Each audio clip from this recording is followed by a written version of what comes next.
এই, কি করে যাচ্ছিস তুই তখন থেকে ফোনের মধ্যে বসে বসে? ওখান থেকে তোকে জলটা খেতে বসিস, খাচ্ছিস না? উফ, তোর জল দেখ, দুদিন হলো আমি এই মেয়েটার সাথে কথা বলছি।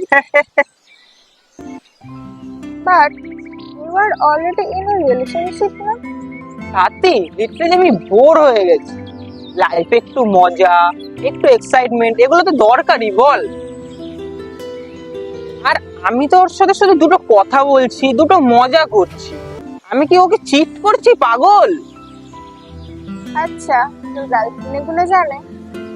পাগল নাকি আমি? যখনই ওর সাথে দেখা করতে যাই, আমি ফোনের সব চ্যাট ডিলিট করে তারপরে ওর সাথে দেখা করতে যাই। এক্স্যাক্ট।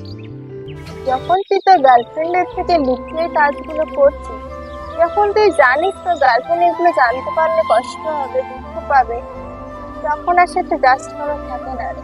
তখন সেটা হয়ে যায় বিশ্বাসঘাতকতা।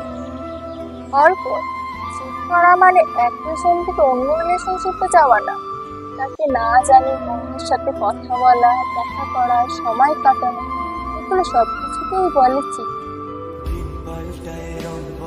ভালোবাসা মানে টাইম পাস নয়। ভালোবাসা মানে যাকে ভালোবাসিস তার বিশ্বাসগুলোকে আঁকড়ে ধরে বাঁচা।